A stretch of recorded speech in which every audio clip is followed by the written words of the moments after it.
Le capitaine Plock et son équipage étaient des durs, de très méchants pirates, mais ils n'avaient pas fait couler le bateau. C'était le comte Crapule et ses affreux amis qui s'en étaient chargés.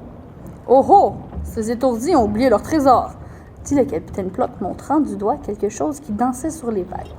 Il croit d'abord que c'est un coffre rempli de perles précieuses. Il se trompe, c'est un berceau dans lequel il trouve la petite Perle. « Un bébé nommé Perle, rugit-il, faites-lui subir le supplice de la planche. » Mais Perle n'obéit pas, car elle ne le peut pas. Elle n'avait pas encore appris à marcher. Le capitaine Plock n'a donc pas le choix. Il faut qu'il attende. Le jour où Perle apprend enfin à marcher, les pirates se sont habitués à elle. Ils décident de la garder. « Elle nous sert de porte-bonheur, » dit Macaron. « Depuis qu'elle est à bord, les princes semblent venir tout droit dans nos filets. » Perle rit de bon cœur et sautait sur le coffre au trésor débordant de merveilles. En entendant le tintement des pièces d'or, le capitaine Plock sent ses pieds frétiller et il se met à danser sur une petite gigue de pirate. Yo ho ho, les grands trésors brillent, brillent de toutes leurs ors. Yo ho ho, attention, nous volons les grands princes et leurs millions. Perle grandit en bonne pirate. Elle peut venir au bout du meilleur d'entre eux, dit Macaron, l'œil plus que fier. Même le capitaine Plock lui pardonne l'habitude très anti-pirate qu'elle a développée. Elle n'aime pas enterrer ses trésors. Elle les offre en cadeau. Du moins, elle tente de le faire, car la plupart des gens fuient à son approche. Sauf le prince Bastille. Jamais il n'a rencontré quelqu'un comme Perle. Lorsqu'elle bondit sur le pont de son vaisseau, il en tombe amoureux. En moins de temps qu'il n'en faut pour le dire, le sabre infaillible de Perle tranche net les boutons de rubis qui ornaient sa veste de satin pourpre et fait tomber la couronne royale de sa tête, qui est royale elle aussi. « Ça, c'est pour moi, » dit-elle, avec un malicieux sourire de pirate. « Merci beaucoup. »« Elle est également très polie, n'est-ce pas, mon bon ami ?» s'excuse le capitaine Plock. « Au cas où le prince ne l'auriez pas remarqué. »« Donnez-moi le reste de votre trésor, » ordonne Perle. Mais le prince Bastille n'obéit pas, car il ne le peut pas. Il ne possède aucun trésor. Ses boutons de rubis ne sont que du verre. Sa couronne est en fer blanc.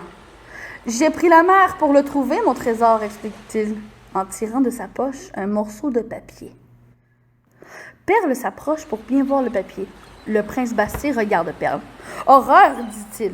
« C'est le médaillon de la princesse Perle. Qu'avez-vous fait de la petite princesse? »« C'est mon médaillon, » déclare Perle. « Je l'avais au cou quand mes papas pirates m'ont tiré de la mer. »« Pas possible, » dit le prince. « Pourtant, oui, c'est possible. »« Pirate Perle, vous êtes la princesse disparue.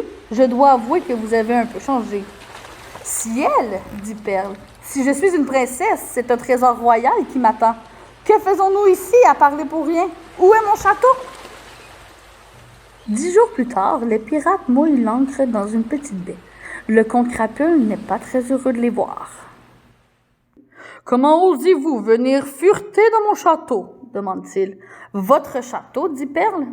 Je crois que vous vouliez dire mon château. Je suis la princesse Perle. »« Impossible, dit le comte Crapule.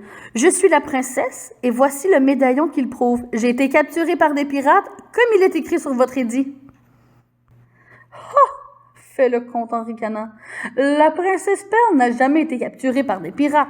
Son bateau a coulé au fond de l'océan. »« Si vous pouvez l'affirmer, déclare Perle, c'est parce que c'est vous qui avez fait couler le bateau. »« Petit poisson, s'écrie le comte Crapule, je me suis fait embobiner par ce flibustier. Mon plan était pourtant parfait. Comment vous êtes-vous échappé? »« Comme ça, dit Perle, le bateau a coulé, mais pas le berceau. Jetez ce vieux trognon au cachot. » Les gens du royaume de Perle sont heureux. Personne n'aime vraiment le comte Crapule. Il est méchant et avare, et il prend tout aux pauvres gens. « Maintenant, nous allons pouvoir nous marier et vivre heureux, » dit le prince Bastille. « Nous marier? » s'écrie la princesse. « Mais bien sûr, » répond le prince Bastille. « C'est la récompense habituelle pour celui qui sauve une princesse.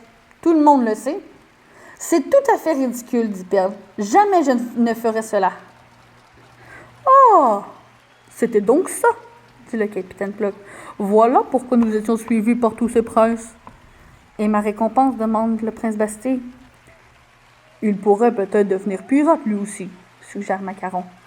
Je ne vois pas de plus grande récompense, dit Perle, en lançant au prince un sac plein de trésors. Vous pouvez toujours commencer en m'aidant à distribuer ce qu'il y a là-dedans. Yo ho ho, profitez des surprises, nous donnons nos prises. Pas question de faire autrement, nous sommes des pirates épeurants.